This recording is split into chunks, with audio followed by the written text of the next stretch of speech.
Hey, shalom to all my fellow brothers and sisters out there. It's me again, Damian Powell from YeshuaSavesAll.com. Peace be to you in the name of our Father, Yahweh, and our Adon, our Master, the Son of Yahweh, Yeshua HaMashiach.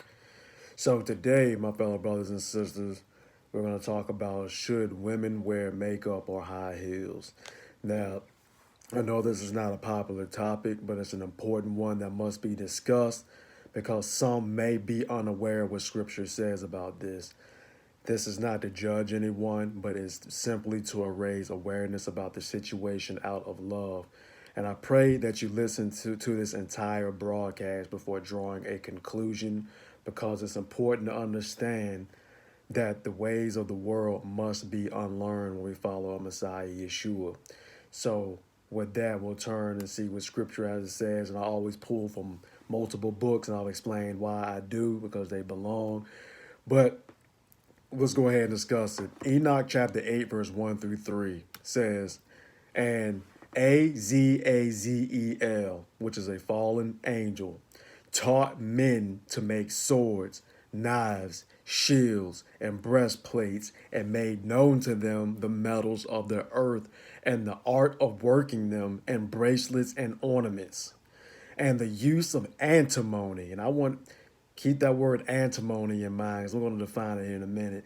And the use of antimony, beautifying of the eyelids, and all kinds of costly stones and coloring tinctures, which is a dye or a pigment. And there arose much wickedness, and they committed whoring, and they were led astray and became corrupt in all of their ways. So they were led astray, and there was much wickedness, and they were corrupt in all of the ways from what this fallen messenger, this angel, taught them. And he says that he taught them antimony, beautifying of the eyelids, and coloring tinctures. What is the definition of antimony? Antimony used in antiquity as eyeliner and mascara. Today, antimony finds uses in fire retardants, car batteries, bullets. Antimony is one of the elements known since ancient times. Antimony sulfide or stibnite was ground into powder called coal, like the store, Kohl, which could then be used as an eye cosmetic. And this is from compoundchem.com. So the Egyptians used antimony in the form of stibnite for black eye makeup, which is from the same compound from the definition above for antimony. Okay, the very same one that the fallen messenger, the angel, taught usage of.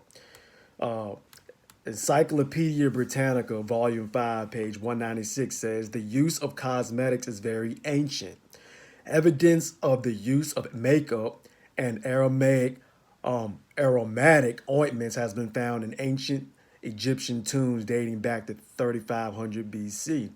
By the 1st century AD, the Egyptian, Roman, Greek, and Middle Eastern cultures had developed cosmetics such as powders to whiten the skin, kohl, there's that word again, Kohl, kohl to darken the eyelids, eyelashes, and eyebrows, rogue for the cheeks. So we can see here where the origin of makeup comes from, eyeliner. And we also see that the ancient Egyptians used it in their culture just as the world does today. So there is truly nothing new under the sun. Ecclesiastes chapter 1 verse 9. What has been is what shall be, and what has been done is what shall be done, and there is none new under the sun. Is there a matter of which is said, see, this is new?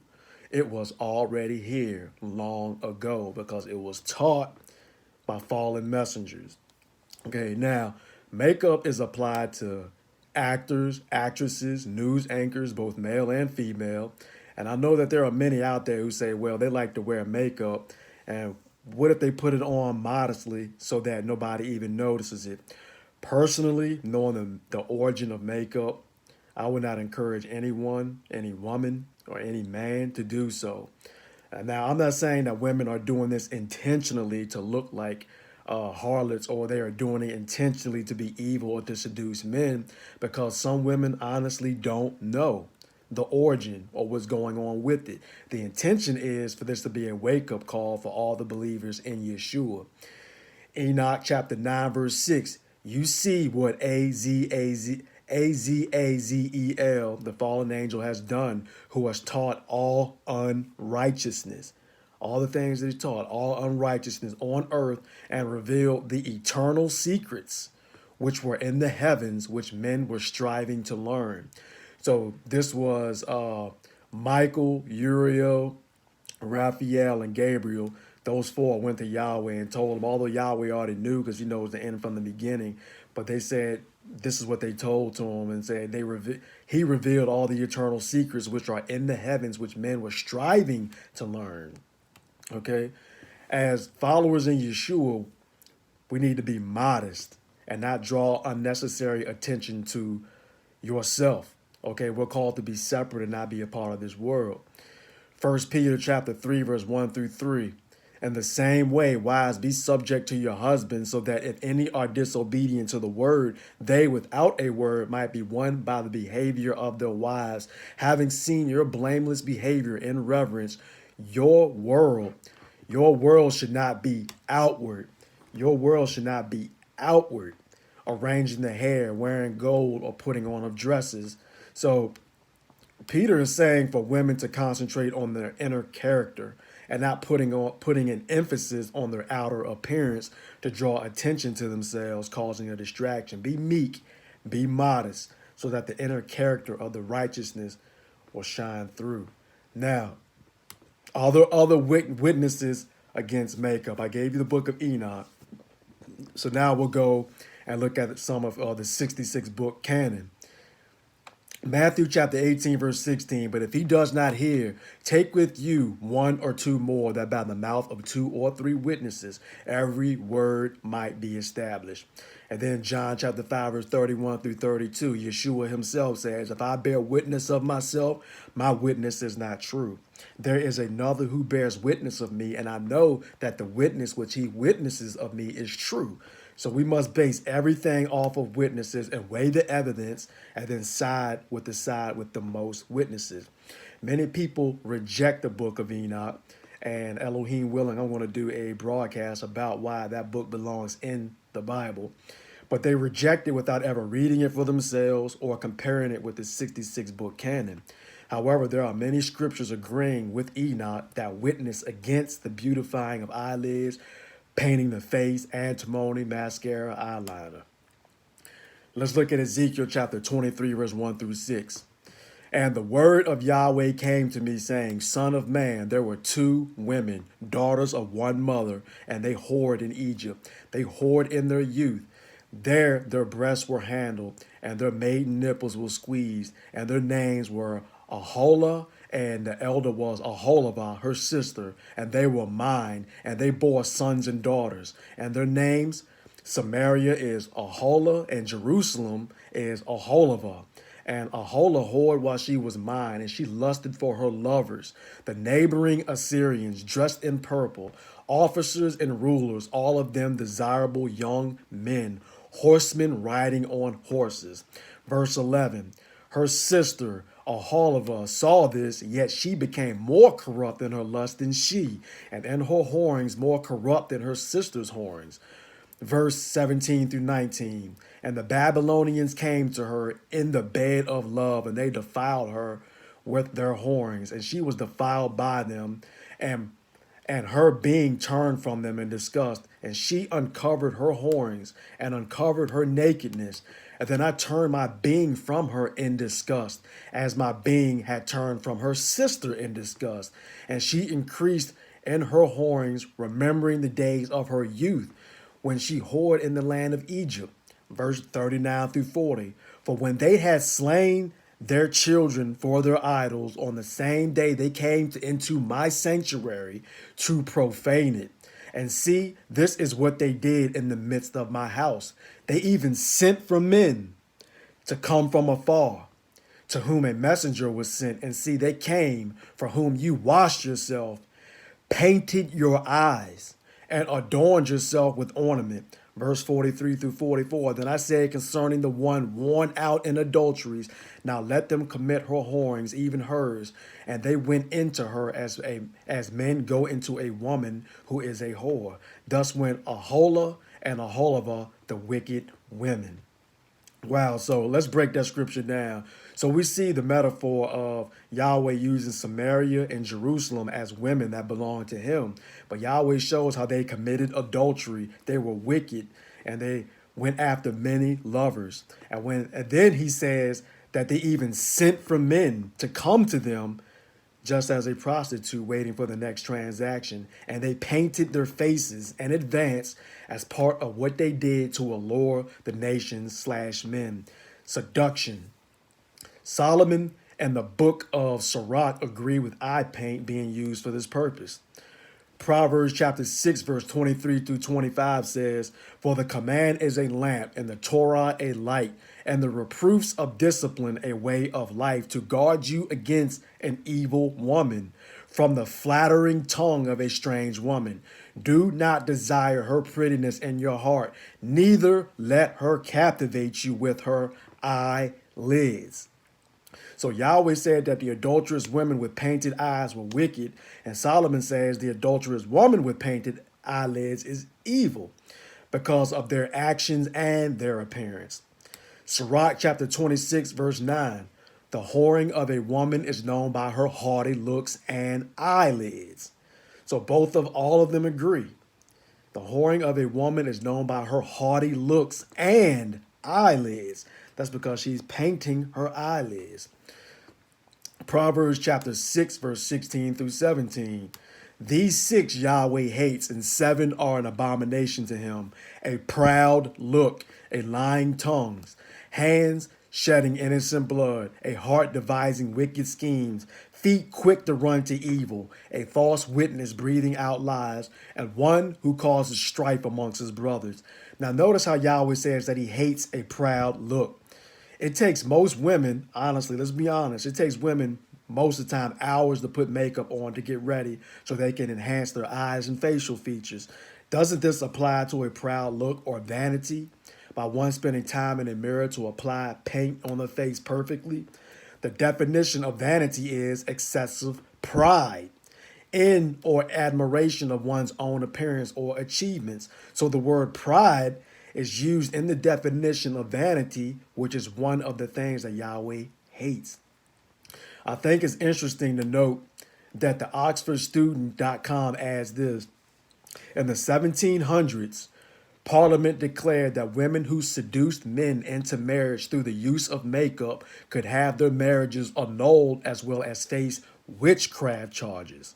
All women of whatever age, rank, profession, or degree, whether virgins, maids, or widows, that shall from and after such act impose upon, seduce, and betray into matrimony any of his majesty's subjects by the scents, paints, cosmetic washes, artificial teeth, false hair, Spanish wool, iron stays, hoops, high-heeled shoes, or bolstered hips shall incur the penalty of the law enforced against witchcraft, and the like misdemeanors, and their marriages upon conviction shall become null and void.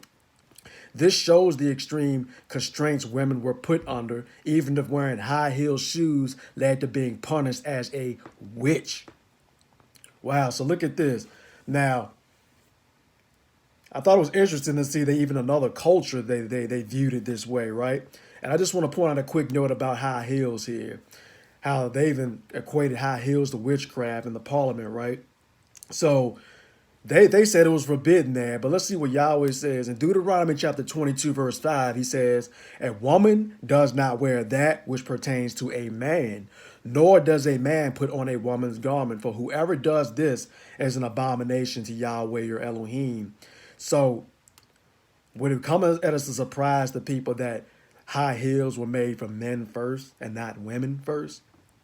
In an article by Ariana Marsh in 2017, it states, what if we told you that high heels were originally made exclusively for men, In a time when stilettos and platforms are often associated with female style and female sexuality, that fact might come as a surprise, but it shouldn't. In fact, for decades, high heels found their place on the feet of male soldiers, aristocrats, and even royals in differing parts of the globe for their specific reasons. And when it comes to surprising history of high heel shoes, that's just the tip of the iceberg. The origin of high heels can be traced back to the 15th century in Persia, when soldiers wore them to help secure their feet in stirrups. Persian migrants brought the shoe trend to Europe, where male aristocrats wore them to appear taller and more formidable. The pedestal-like chopine of the late 15th to the early 17th centuries transformed the upper-class European woman into a towering figure, especially popular in Venice. The shoes were so exceptionally high, sometimes up to 54 centimeters, that maids were used as crutches. Chopines were completely hidden under their skirts. The higher the footwear, the more cloth was required for the dress, another indication of status. So, like I said, in Deuteronomy 22, Yahweh says that a man should not wear that what pertains to a woman, and a woman should not wear that what pertains to a man. So, we know that the enemy has always worked to reverse the commands of our Father Yahweh. Yahweh has Shabbats. Satan has his Sabbaths, where he takes the H off of Shabbat. So he wants to mock, but he reverses. Yahweh has Sukkot. Satan has Thanksgiving. Yahweh says a man should be the head of the household, but the world has reversed that. It has the woman as the head. So taking this tactic, he made something that men wore first and made it popular for the feet of women. Okay, now let's continue on with the article. The culture of the Victorian England had bloomed with a craze for nature and natural beauty in the 1800s. As a result, lipstick and makeup were highly condemned. Queen Victoria herself declared makeup impolite publicly, and it became socially unacceptable for all but prostitutes and actresses. So in the 1700s in England, we see how they viewed makeup and high heels being viewed as something that prostitutes and witches wore. And they could even face witchcraft charges. And if they lured a man into marriage using any of these tactics, that their marriage would be voided and annulled. As for the high heels, it appears that platform shoes on men that were worn in the 70s had it right all along. Once high heels Once high heels were switched for women to wear after they were on the feet of men first, they started designing them to make a woman walk a certain way, to draw attention to her legs, to make her backside stick out, and to twist her hips in such a way as to cause a distraction. So there's nothing modest about it, and it causes others to lust. 2 Kings chapter 9 verse 30 correlates to what Solomon said in Proverbs about paint on the eyes. And this is what it says, 2 Kings chapter 9 verse 30.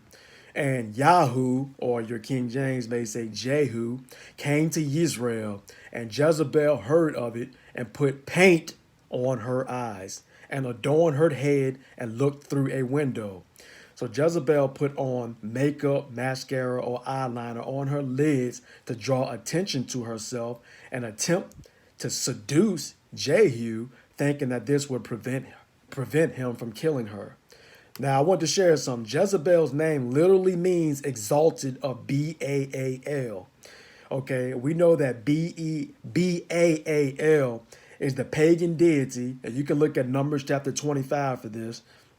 He was the pagan deity that the children of Israel worshiped to provoke Yahweh to anger, whom they sacrificed the children in the fire for economic gain and prosperity. The pagan deity mentioned more than any other deity in Scripture. So it says that she is exalted of him. Therefore, Jezebel is not being exalted by Father Yahweh, but by the enemy. This makes sense as to why anyone who is familiar with the phrase, she has that Jezebel spirit. And we know that there's nothing positive about that phrase because that is a harlot phrase. So we find her here putting paint on her eyes to seduce a man to prevent him from killing her. So does any believer in Yeshua want to participate in any activity of Jezebel. We have to remember, my fellow brothers and sisters, or my sisters, that we are created in Elohim's image, okay? Therefore, we do not need to change our appearance with a mask or an artificial enhancement.